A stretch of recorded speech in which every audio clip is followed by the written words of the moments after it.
Hello friends, welcome to my channel. So friend, आज हम इस वीडियो में डिस्कस करने वाले हैं BA final year English literature के एग्ज़ाम पैटर्न के बारे में कि कौन सी यूनिट्स को हमें पढ़ना चाहिए जिससे कि हम टेंशन फ्री रहकर अपनी अच्छे से इंग्लिश की तैयारी कर सकें और अपने अच्छे मार्क्स लेकर आ सकें। तो जैसा कि आप सभी को पता है कि जो एग्ज़ाम का पैटर्न है वो प्रीवियस ईयर 2021 के अकॉर्डिंग ही रहेगा और किस तरीके से आपको तैयारी करनी है, कौन सी पॉइंट्स, कौन सी चीज़ें हैं जो कि आपको पढ़नी है जिससे कि आपके अच्छे मार्क्स बन सकते हैं, उन सब के बारे में हम डिस्कस करेंगे। एंड इसके साथ ही जैसे कि आप सभी को पता है कि आपका जो सिलेबस है वो 100% ही है, मीन्स कि कोई भी टॉपिक है जो उससे काटा नहीं गया है, बल्कि आपका जो एग्ज़ाम पैटर्न है उसमें क्या है कि आपको 50% जो पेपर है उसे अटेंड करना है। पॉइंट्स वगैरह हैं जो वो आपकी इस बार जोड़ी ज़रूर गई हैं कुछ न्यू, तो उसके बारे में हम डिस्कस कर लेते हैं। सबसे पहले मैं आपको यही बताना चाहती हूँ कि जो भी मैं इंपॉर्टेंट क्वेश्चंस आपको बता रही हूँ वो आपके प्रीवियस ईयर के जो एग्ज़ाम हैं उसके बेस पर बता रही हूँ कि कौन सी चीज़ों को आपको पढ़ना है जिससे कि आप टेंशन फ्री रहकर अपनी अच्छे से तैयारी कर सकते हो। तो इसके लिए आपको इम्पॉर्टेंट है कि 2021 का जो पेपर है वो किस तरीके से आया था उसके बारे में भी आपको पता होना चाहिए। तो आपका जो इंग्लिश का एग्ज़ाम होता है उसमें टोटल 3 सेक्शन होते हैं। सेक्शन ए में क्या होता है कि आपको 10 क्वेश्चंस दिए जाते हैं और यहाँ पर क्या है कि आपको चॉइसेस दे दी जाएगी कि आपको 10 में से 6 या 7 क्वेश्चन के आंसर करने हैं, मे बी 6 क्वेश्चन के आंसर करने होते हैं। पहली चीज़ ये। सेकंड जो सेक्शन बी है उसमें क्या कि 2 पार्ट्स होते हैं। फर्स्ट जो पार्ट है उसमें आपकी आती हैं स्टैंजा जो कि आएंगी आपकी 3। उसके बाद जो सेकंड पार्ट है उसमें आपके 4 क्वेश्चन आएंगे, जैसे कि यहाँ पर लिखा हुआ है थर्ड, फोर्थ, फिफ्थ, सिक्स्थ। तो टोटल कितने हो गए? 7। 3 स्टैंजा और 4 क्वेश्चन। अब ये जो 7 क्वेश्चन है इनमें से क्या है कि आपको 3 ही अटेंड करनी है, और वो अटेंड किस तरीके से करने हैं, तो आपको क्या है कि यहाँ पर 3 स्टैंजा में से या तो टोटल आपको 3 अटेंड करनी है, तो आप क्या करोगे, या तो 3 स्टैंजा में से 2 स्टैंजा और 1 क्वेश्चन कर सकते हो, या फिर 1 स्टैंजा और 2 क्वेश्चन कर सकते हो। तो इस तरीके से जो 2 पार्ट्स हैं सेक्शन बी के, उस टोटल में से आपको 3 करने हैं, जिसमें आपको स्टैंजा भी कंपलसरी करनी है और क्वेश्चन का आंसर भी कंपलसरी करना है 1। ठीक है, तो इस तरीके से आप क्या है कि यहाँ पर 7 में से आपको 3 क्वेश्चन करने हैं। और जो सेक्शन सी है इसमें आपको टोटल 4 क्वेश्चंस मिलेंगे, जिसमें से क्या है कि आपको 1 क्वेश्चन का आंसर करना है। पहली चीज़ तो मैंने आपको ये क्लियर कर दी कि आपका जो एग्ज़ाम पैटर्न है वो किस तरीके से है। सेक्शन ए में 10 क्वेश्चन जिसमें से आपको करने हैं 6। सेक्शन बी में आपको मिलेंगे 7 जिसमें से करने हैं 3। सेक्शन सी में आपको मिलेंगे 4 क्वेश्चंस जिसमें से आपको करना है 1। अब कौन सी पॉइंट्स आपको पढ़नी है उसके बारे में हम डिस्कस कर लेते हैं, एंड किस तरीके से पढ़ना है इसके बारे में भी हम डिस्कस कर लेते हैं। तो यहाँ पर है आपका सिलेबस जिसमें टोटल कितनी 5 यूनिट्स हैं। मेन बात यह है कि आप 5th यूनिट को मत पढ़ना, ठीक है। जो लिटरेरी हिस्ट्री है उसे पढ़ने की ज़रूरत नहीं है। क्यों ज़रूरत नहीं है? क्योंकि यहाँ पर मैं आपको बता देती हूँ, जो सेक्शन सी है उसमें टोटल 4 क्वेश्चंस आएंगे, जिसमें से क्या है कि 1 क्वेश्चन आपका लिटरेरी हिस्ट्री में से आया हुआ है, 1 क्वेश्चन आपका लिटरेरी टर्म में से आया है, 1 क्वेश्चन आया है पोइम में से रिलेटेड, और 1 क्वेश्चन आया है तारा प्ले से रिलेटेड। तो मैंने अभी आपको क्या कहा है कि आपको जो 5th यूनिट है वो बिल्कुल नहीं पढ़नी, और जो 4th यूनिट है वो पूरी की पूरी पढ़ देनी है। और 4th यूनिट में है क्या? तो 4th यूनिट में है सिर्फ और सिर्फ एक प्ले जिसका नाम है तारा, जो कि महेश दत्तानी का लिखा हुआ है। इस तारा प्ले को आपको अच्छे से पढ़ना है। क्यों पढ़ना है? क्योंकि आपका जो सेक्शन सी में 1 क्वेश्चन तारा प्ले से रिलेटेड आएगा ही आएगा। तो अगर आपने तारा प्ले अच्छे से कर रखा है तो आपका सेक्शन सी का एक जो क्वेश्चन आपको करना है वो आसानी से हो जाएगा। अब जो तारा प्ले है उसके कौन कौन से क्वेश्चंस बनते हैं? तारा प्ले में पहला जो क्वेश्चन है वो तो बनेगा तारा के कैरेक्टर स्केच से रिलेटेड। सेकंड जो क्वेश्चन है वो बनेगा थीम से रिलेटेड। थर्ड जो क्वेश्चन है वो बनेगा टाइटल से रिलेटेड। क्वेश्चन क्या है कि 3 ही बनते हैं इस प्ले से, लेकिन अब इसमें मेन बात क्या है कि जो तारा का कैरेक्टर स्केच है वो आपको अच्छे तरीके से आना चाहिए। और जो थीम और टाइटल है इसमें क्या है कि आपकी जो स्टार्टिंग की लाइन्स हैं वो ज़रूर चेंज होंगी, लेकिन बाद का जो आंसर है वो दोनों ही क्वेश्चन का सेम रहेगा, और उसमें आपको लिखना क्या है? समरी। तो कुल मिलाकर मेन बात क्या है कि आपको तारा प्ले का कैरेक्टर स्केच और दूसरा कि आपको समरी आनी चाहिए। अब ये जो 2 टाइप आपने आंसर याद की हैं इसमें से एक क्वेश्चन आपका आएगा सेक्शन बी में और एक क्वेश्चन आपको देखने को मिल जाएगा सेक्शन सी में। तो जैसा कि आपको पता है कि सेक्शन सी है जो उसमें आपको एक क्वेश्चन करना है, तो अगर तारा प्ले का आता है तो आप आसानी से कर सकते हो। और पिछले साल तारा प्ले का कैरेक्टर स्केच आ चुका है, इसलिए इस बार कौन सा क्वेश्चन आ सकता है? या तो टाइटल से रिलेटेड पूछा जाएगा या फिर थीम से रिलेटेड पूछा जाएगा। टाइटल से आता है या थीम से रिलेटेड आता है, आपके लिए मेन बात यही है कि आपको तारा प्ले की समरी आनी चाहिए। बस स्टार्टिंग की जो लाइन्स है वो आप चेंज कर सकते हो। थीम में भी क्या है कि दो तरीके से क्वेश्चन पूछ सकता है, या तो वो आपसे यही पूछ लेगा कि तारा प्ले की थीम क्या है और उसे जस्टिफाई करना है। तब तो क्या है कि आप पहले तारा प्ले की थीम बताओगे और उसके बाद उसमें पूरी समरी लिख दोगे, या फिर तारा प्ले में पहले ही आपको क्वेश्चन में ही थीम दे दी जाएगी कि इस तारा प्ले की जो थीम है वो जेंडर डिस्क्रिमिनेशन है और इससे आपको क्या है जस्टिफाई करना है।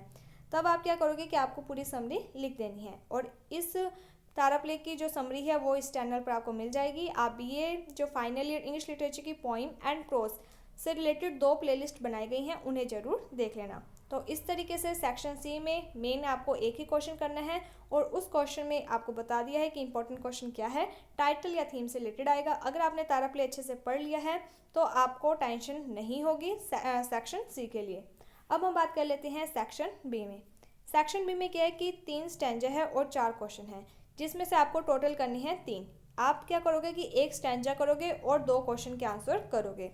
अगर आप ध्यान से देखोगे तो इसमें 4 क्वेश्चंस आए हुए हैं, जिसमें से क्या है कि एक क्वेश्चन तो आएगा आपका तारा प्ले से रिलेटेड और 3 क्वेश्चंस आएंगे आपके पोइम में से रिलेटेड। तो मैंने आपको पहले ही कह दिया कि अगर आपने तारा प्ले अच्छे से कर लिया है तब आप जो सेक्शन सी है उसका एक क्वेश्चन भी अच्छे से कर सकते हो, और जो सेक्शन बी में पार्ट सेकंड है उसका भी एक क्वेश्चन अच्छे से कर सकते हो। और इस बार सेक्शन बी के सेकंड पार्ट में कौन सा क्वेश्चन आएगा, तो तारा प्ले का कैरेक्टर स्केच आपको देखने को मिलेगा। तो इस तरीके से अगर आपने तारा प्ले कर लिया है तो आपके 2 क्वेश्चन के आंसर हो जाएंगे।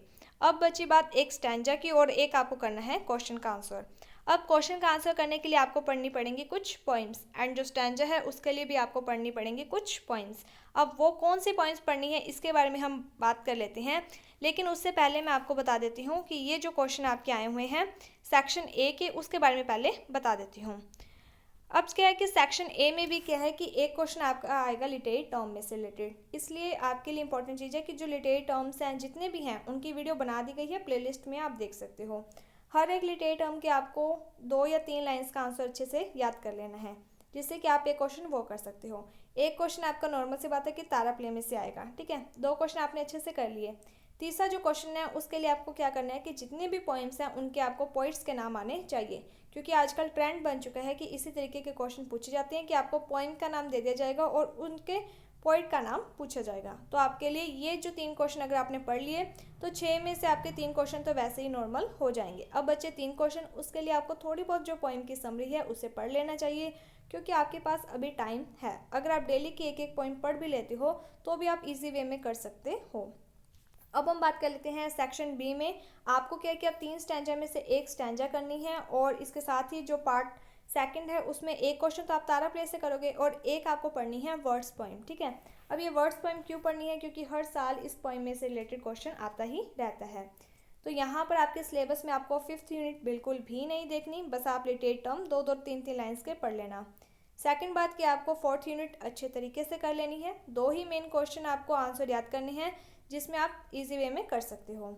इसके बाद जो यूनिट 3 है ये आपको अच्छे से कर लेनी है, ठीक है। यूनिट 3 में भी क्या है कि एक तो आप वर्ड्स पोइम को अच्छे से कर लेना, इसके अलावा वंस अपॉन ए टाइम और वुमेन टू मैन, ये जो 3 पॉइंट्स हैं इन्हें अच्छे से कर लेना, क्योंकि कोई भी जो नई पोइम होती है बहुत ही कम चांस होते हैं कि उसमें से क्वेश्चन आए, बहुत ही रेयर चांस होते हैं। अगर आ गए तो आपके पास चॉइसेस है, आपने पढ़ रखा है तो आपको कोई प्रॉब्लम नहीं होगी। अदरवाइज़ क्या है कि आप इन 3 पॉइंट्स को अच्छे तरीके से पढ़ लेना, और जो बाकी की 2 पॉइंट्स हैं I am getting old now और ओ ग्रेट पॉइंट, ठीक है, ये जो 2 पॉइंट्स हैं इन्हें भी आप, इसकी जो समरी है इसे ज़रूर पढ़ लेना।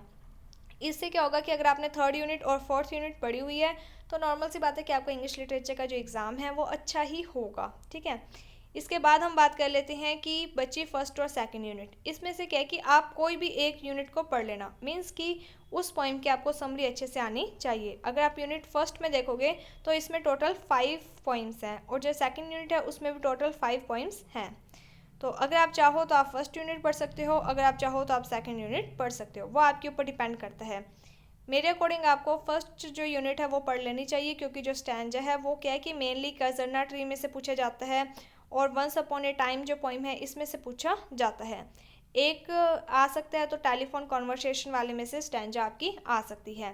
तो इस तरीके से आपके लिए मेन बात क्या है कि आप या तो यूनिट 1st या फिर यूनिट 2nd, दोनों में से कोई एक यूनिट कर लेना। मेरे अकॉर्डिंग 1st कर लेना।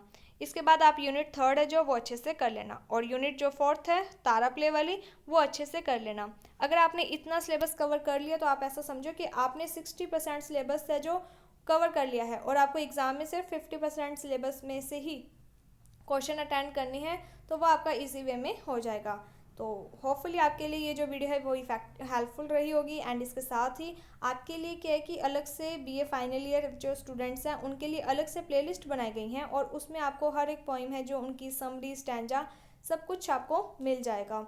तो अगर आप उन वीडियोस को देख भी लेते हो तो आपके लिए ये चीज़ इंपॉर्टेंट हो जाएगी कि आपको हर एक पोइम की जो समरी है वो अच्छे से पता होगी। ठीक है, तो इससे क्या है कि अगर बाई चांस ये क्वेश्चन नहीं भी आते हैं तो आपके पास इतना है कि आपने कुछ पढ़ रखा है, और उसी कुछ पढ़ रखे के कारण ही आप कुछ वहाँ पर लिख सकते हो, जिससे आपको कुछ मार्क्स जरूर मिल जाएंगे। So thank you friends for watching my video. Thank you.